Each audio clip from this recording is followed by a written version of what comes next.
Enrique Krause ha vuelto a detonar la furia en las redes sociales, en particular de todas aquellas legiones de bots,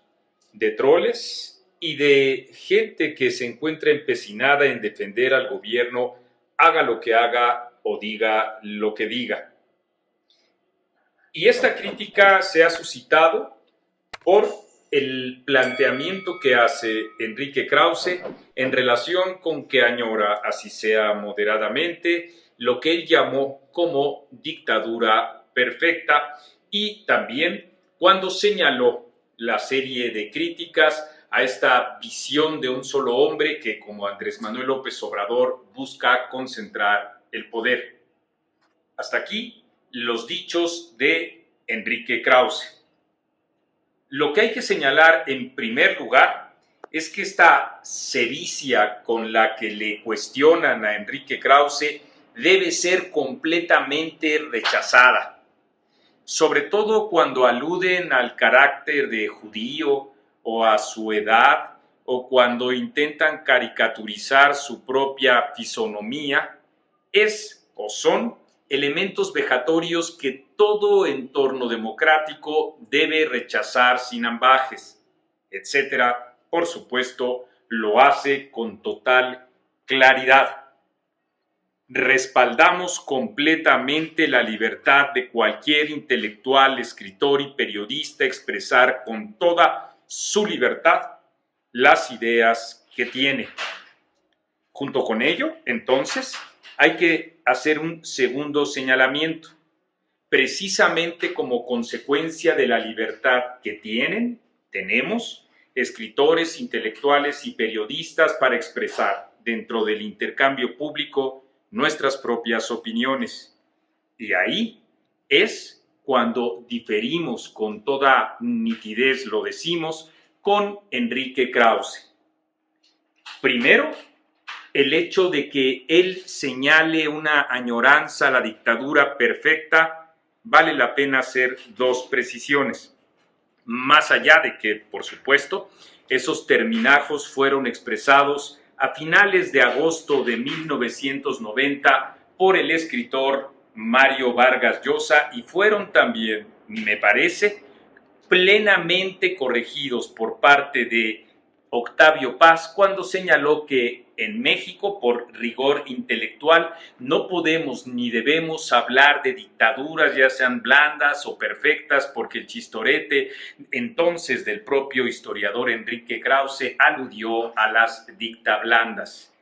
Y dijo bien Octavio Paz cuando señaló y caracterizó a nuestro país en aquel entonces como un sistema hegemónico de dominación. De ese 1990 a la fecha, es decir, 31 años después, el historiador Enrique Krause no ha entendido nada, porque en efecto, una dictadura como la ocurrida en América Latina tiene determinadas características, sobre todo la presencia y la preeminencia del ejército en la conducción total de los destinos de un país, que no ocurre a pesar de los excesos en los que al respecto ha incurrido el propio López Obrador con lo que pasa en México. Pero además, el simple hecho de señalar que se añora una dictadura perfecta es, así sea moderadamente,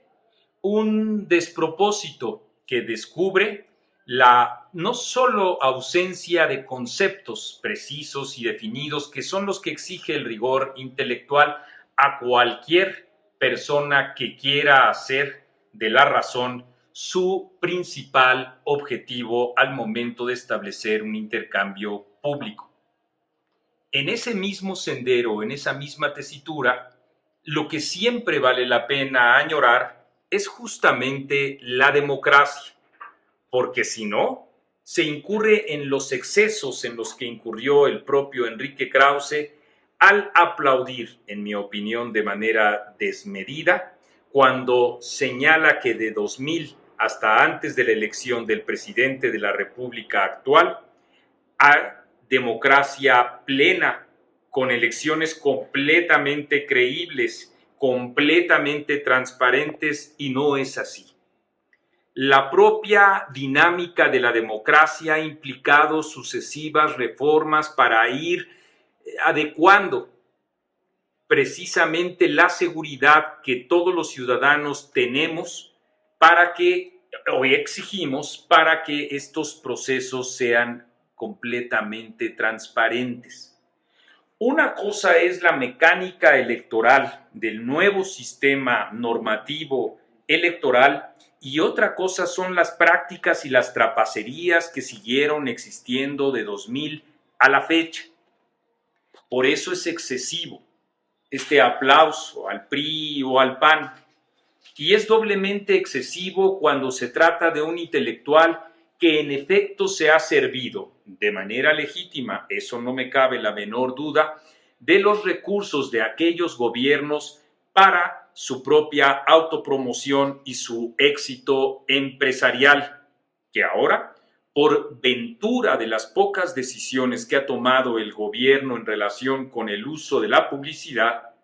ha disminuido de una manera enorme. Otra cosa, naturalmente, es, y así lo hemos señalado, el uso arbitrario que sigue haciendo el gobierno de Andrés Manuel López Obrador respecto de estos recursos que se han orientado de una manera también desmedida y exagerada en favor de los personajes, los medios de comunicación y los periodistas disfrazados de tal, porque en realidad son vocingleros y que han sido favorecidos con cantidades millonarias por parte del gobierno actual.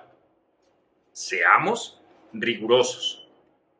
Hagamos a un lado, por supuesto, o rechacemos cualquier adjetivo en contra de quien, como Enrique Krause, expone con toda claridad sus ideas, pero junto con ello, desde luego, esas ideas y cualquier otras en un entorno liberal, democrático, deben de ser discutidas. Y eso es lo que nosotros pretendemos, señalar lo que consideramos es un enorme error de el historiador al acudir a un terminajo que ni siquiera es concepto, que ni siquiera él mismo fue el que lo generó, que él en todo caso lo adecenó con un chistorete sin mayor sustancia y que por supuesto usa como un supuesto estandarte de crítica a aquel gobierno. De tal suerte que es muy importante para un intelectual definitivo, desde luego, tener un rigor intelectual fundamental para la propia configuración de esa tarea tan importante que quien como un intelectual acomete teniendo como principal compromiso la exposición de la razón. Y por eso, ahí, en el terreno de las ideas, vale la pena alentar los distintos puntos de vista, sin dicterios, sin sedicias, sin ataques o linchamientos vejatorios que hablan muy mal, dicho sea de paso, pero también subrayándolo, de las redes sociales que opera el gobierno de la República.